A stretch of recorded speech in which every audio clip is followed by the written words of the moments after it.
Hey, it's always important to know who you're dealing with. Experience does count in real estate, selling, listing, and investment real estate. Really, really crucial in investment real estate because, again, that's your money. It takes a lot of time and effort on your part to get that money, and you need to make sure that whoever's helping you with the investment real estate will have the experience that really counts for your investment. So I started in 1985. Now, they did have telephones back then and everything. So, 1985, I just started buying condos. My first condo was a three-bedroom, one bath, and at the time I was living in a one-bedroom, one bath, and wanted to upgrade that. So I went to a place in Mesa, Arizona. It was a three-bedroom, one bath on 8th Avenue, and it was I believe it was $35,000. So I went through the property. I decided I didn't want to live there, but maybe it would be a good rental. That was exactly how I started in the business. So I bought that property and I went through all the different stuff and, I started buying properties from 1985 to in the 90s. I bought probably 10 condominiums in the $35,000 price range. And at that time, you could walk into the bank and say, "Hey, I bought one of your foreclosed properties. Can you give me a mortgage?" And they did most of the time. So at that time, they were like 8% for the mortgage. So I rented them.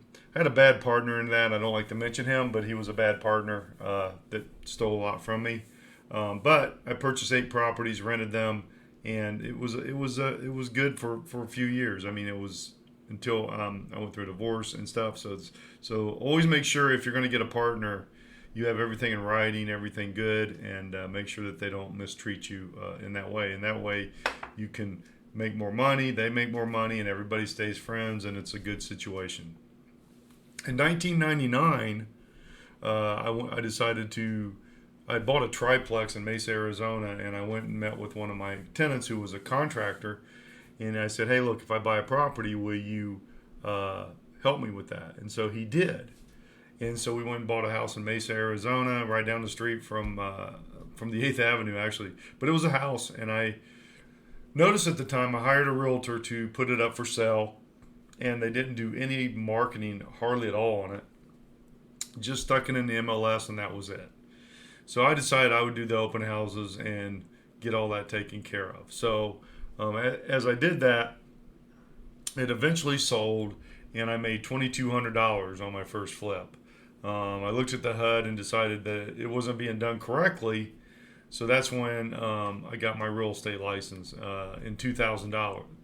So I got in the year 2000, I got my real estate license. Said, "Hey, look, I'm going to start buying my own real estate, and I'm going to start doing my own thing," which I did. I bought my first one on Orange, which is in Phoenix, Arizona, and I would actually go every Saturday, mow the lawn, and then I would do open houses for 4 hours every Saturday and Sunday. During that time, it wasn't selling, so I called one of my realtors who had been through there, and I said, "Hey, why aren't you guys buying this?" She was, "Oh, we ran out of there." I go, "What are you talking about?" And they had roaches in the house.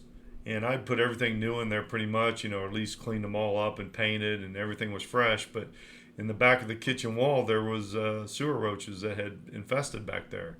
So I had to take the thing off the market for 2 weeks and get that taken care of before I put it back. Which I did some more open houses, and that's one of the few open houses I actually sold the house at the open house. So it did work, but I did learn the hard way about how to make sure that every house was ready to sell. But I purchased and sold 2 flips from there. So that was one, and then I did one over in Pasadena. During that time, I decided that I want to get a little bigger. So I never took a course or read any books on it, which I should have, but I didn't. And I decided to put a ad in the paper for private investment real loans. So as I did that, there was a gentleman that called me, Ross Dupree, and he was Victoria Islands from Canada. And from 2000 to 2006, I borrowed $4.5 million from him.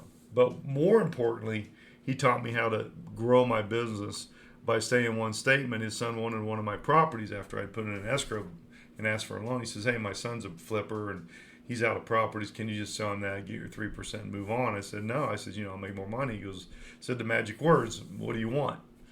And that's when I marked up my properties a little bit, $3,000 to $5,000, and sold them to other investors if they wanted them, or I did them. It didn't matter to me.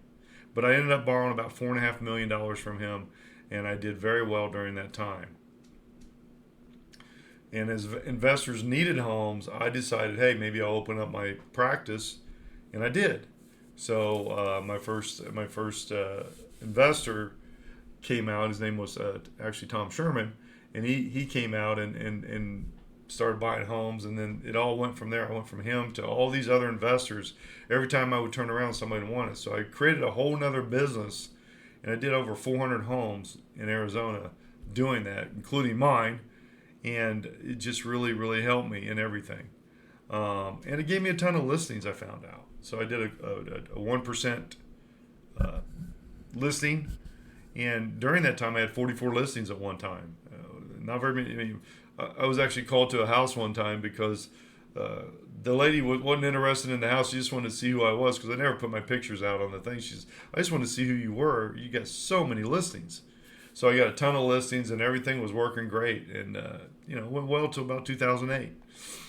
And then I moved to Cleveland in 2010, set up a construction company, and I learned the cities. We were doing 20 houses a month. I mean, it was a lot of houses, and I had other realtors and stuff with me and stuff, which weren't really designated in the investment real estate world. So I learned quickly that the construction was good, and I still have some of those contractors today, but I needed to take full control of the company, and I had to get rid of third parties, because it just wasn't working for me or my clients. So in 2015, I decided to set up my own deal, and I got my real estate license. And people don't realize, but just because you have a license in one state doesn't mean they're going to give you a license in the other. So I had to spend many nights at the school taking classes to get my license here. I think it was 150 hours, 100 something like that. But it's a lot of hours to get it. But once I got it in 2015, passed the test. Boom, I was in business. My wife Lori set up the property management. We had a property management problem with the previous construction company, so Lori went and got her broker's license.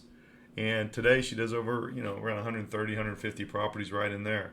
And there's very few evictions. We have very good control on it. And it was just a good situation, which gave us more work, but it really benefited our clients because they started making a lot of money. And we're going to have more improvements on the property management coming up shortly by the end of this month.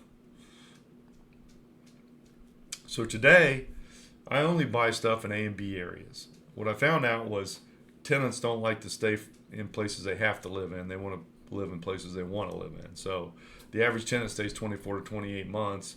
I have my own personal properties, and I have people in them that been in there for 3 years or more. So it's been a very good situation for me too. And all the homes that we buy are building equity during the time of the tenant stay, and we've had many proven facts on that. I do a lot of videos on those. But the blended return is from the rent and the equity. Get great monthly income while you're building your equity. And most importantly, we got happy clients. And we've done over 1,000 properties here. It's a lot of properties, and we have a lot of, houses that we've done. So that gives us a resume of good resume to say, hey, I can take care of your stuff. So today, if you want an experienced realtor, if you want an experienced guy that takes care of everything from A to Z, we purchase, rehab, lease, manage, and sell your property. We're going to keep you, and we have relationships with vendors and all kinds of people that allow us to get better prices. So call me, 216-703-5740. I'm also on WhatsApp, so you can WhatsApp me the same number. So again, I appreciate it.